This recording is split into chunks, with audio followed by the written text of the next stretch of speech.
So when we last left off on part 1, we were seeing Momo running away from these goddamn P. Diddy aliens, and once again, we find out full well why the Japanese and content like this can be distributed and seen as fucking weird. Japan, y'all gotta get better with, like, respecting women. I'm just saying, this is a high schooler. But anyways, roll the intro.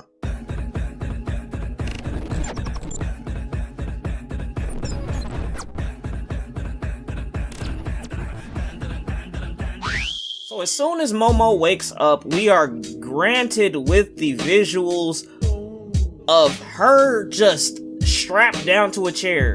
I would have thought this was some Epstein Island Diddy 1,000 lotion bottles type of thing, but they're trying to probe her, and was this the real artistic way to get across with, like, the theme of assaulting women?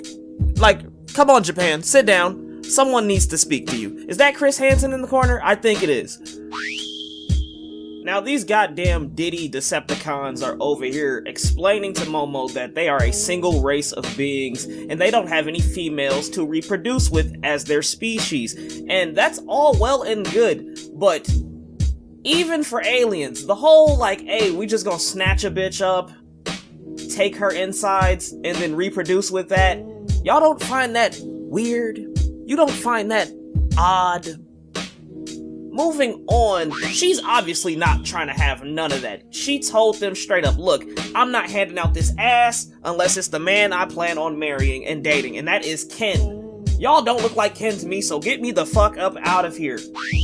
And oh boy, that's gonna come back to kick her in the ass, because she doesn't know she's already with Ken. Crazy how love works, right? You're willing to crash out over a female, and she might be willing to crash out over you. One of these days, I'll have that luck. Now, what I don't get is that they single-handedly captured her, ripped her clothes a shred, and then told her, be not afraid. I'm sorry, is this a goddamn religious figure? A religious deity? Am I speaking to God right now? Because look at this face. That don't look friendly at all. More like some R. Kelly shit is going on right now. Talking about be not afraid. No, be terrified, bitch. Be ecstatic. Kill all of them. And Momo is still not having it. Just talking shit to them the entire way. Talking about, look, I don't know what it's like on y'all planet, but here on planet Earth, if you want to get a woman to like you, kidnapping her is not how you get bitches. Or laid. And what makes it even worse, they delve upon why they're doing this to her, because the fact that they are so transformed that all of their basic emotions like sympathy, empathy, anything that doesn't have a grapey vibe to it has been completely annihilated. And she's like, oh no, I gotta get the fuck up out of here. Nope. While she is struggling to break free, they are telling her about all these psychic wavelengths and sci-fi shit that's going to help get her in the mood. That's the best way I'm going to say that. But let's preference this. This is a fucking child, so none of this should be happening in the first place. And look at this. But now, nigga,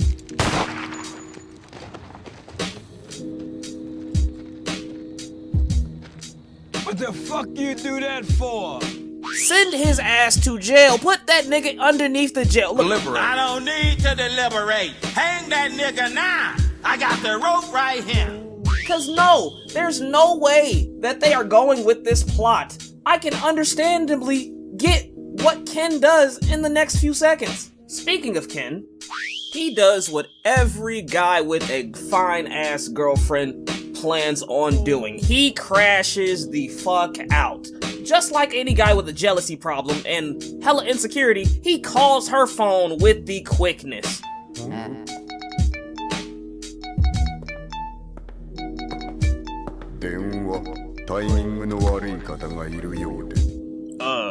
Hello?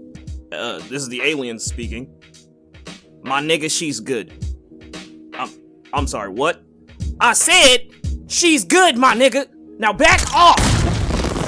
Now, I know a lot of people talk about having demon mode or demon timing, but Ken took that to the literal sense. he is a full-on, literal demon, possessed by that evil Rule 34 ass granny, but that doesn't matter right now.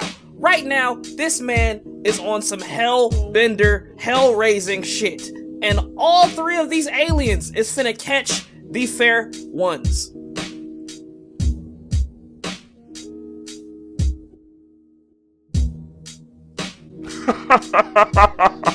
So I'm going to give you guys to the count of 5 to release this woman back into my possession, or I'm going to murder every single one of you in this bitch, and then myself. How's that sound? Unfortunately, we will not be allowed to do such things. Now please, either hand over your reproduction system, or die right here and right now. Now, while Ken is off them perk 90s, full-on perk angle out here, WWE 06, back in the day, Demon Time, Jeff Hardy brothers type of decision making right now, the aliens now have a problem, because they weren't thinking that actual demons would interfere with their debauchery and their probing. That's the nice way I'm gonna say that. But for Ken, shit, today I got time, cuz. Wait 1 minute. I'm sorry. Pause the clip. Did he just bite that alien's dick off? I get that he's possessed by a demon and the granny demon's all about that, but my guy, you not gonna say pause? Nothing? Just meat full in your mouth. Just throat goating it up. Okay, whatever. LGBTQ and all that. Now, obviously, the aliens are not trying to have their private parts munched on. You know, they be taking the booty, not throwing it out. Now, the aliens are not here for none of that. They told Ken straight up, look, we are here for one thing and one thing only, and that is humans' reproductive systems. You can hand it over quietly, or we can catch that fade. And Ken, being the decent person he is, trying to save Momo, is like, you know what? Fine. Take my nuts. You know what? Take my reproductive systems. Just don't harm the girl. Because all my life I've been chasing after the idea and the image that aliens existed. For years, I was bullied and picked on because none of you guys wanted to make your present known. And now that it is known, I hate you guys.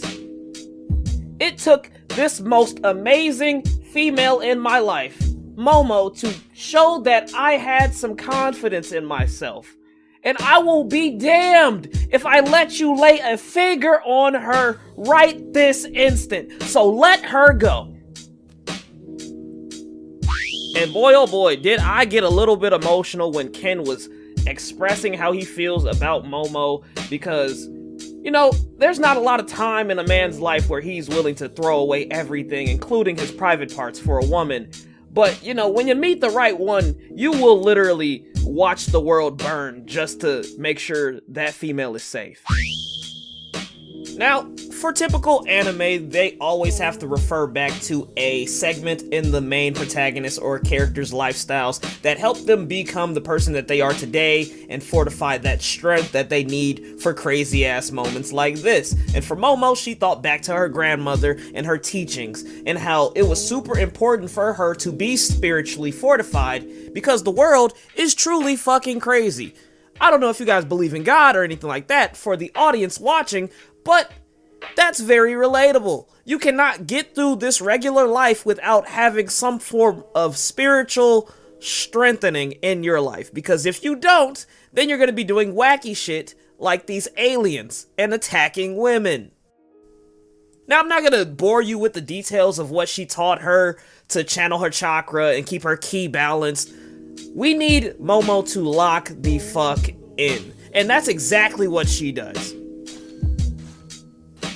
With only something that can be described as the strength of the Holy Spirit awakening in her, she becomes a full-on spirit medium. She can talk to ghosts, fight demons, exercise all this spooky shit with her mind. Now, where the fuck was she at when Sam and Dean were fighting literal demons and angels? Bitch, we could have used your help! Now that Momo is anointed with the Holy Spirit and all things can be done through Christ, she sweet chin musics the fuck out of this goddamn alien.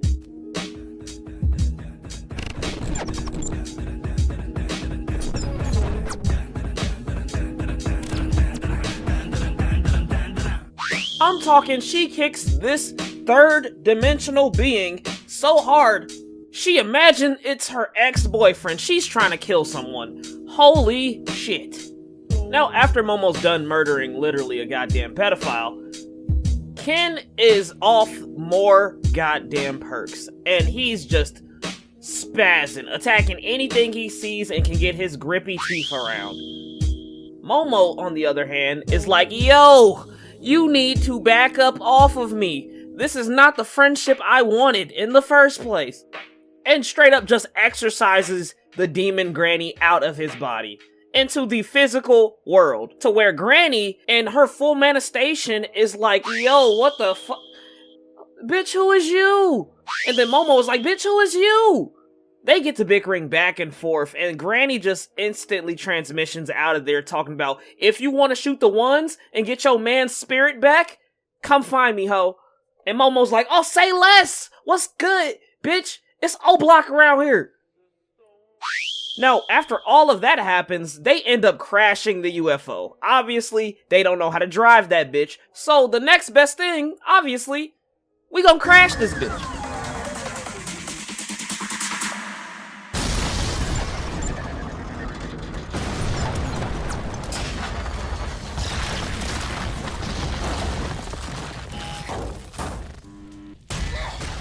Now, luckily, the two dumbasses survive this entire catastrophe. They're both just contemplating. Momo's over here like, wow, I almost got assaulted by aliens. And Ken is over there like, wow, I got assaulted by a demon, and now I'm possessed. Small world, ain't it? Now, Ken, still being the A1 nigga that he is like, well, my situation in life is probably over. You don't have to die because of my dumbass decisions. You stay here, and I'm gonna go take care of our little ghost problem. She obviously is not trying to watch Ken go on a suicide mission because he literally would probably die without her spiritual essence to keep him in check. They tag team along, and seeing as Ken is still such a good guy, he stops in his tracks and is like, I'm sorry, I can't focus when you're half naked in front of me. Can you please just put some clothes on? I'm kind of an awkward guy. And that sends her heart ablaze. Momo is like, I never thought someone cared this much and showed this amount of respect to me. At least not my last boyfriend. And at the same time, she does not know his name. So she's like, fuck it.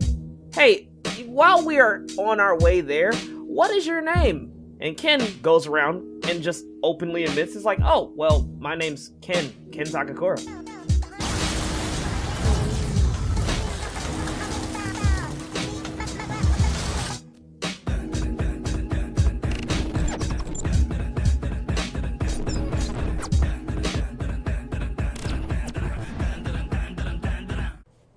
Yo, what is up, guys? So that was officially part 2 completed and locked away. We are done.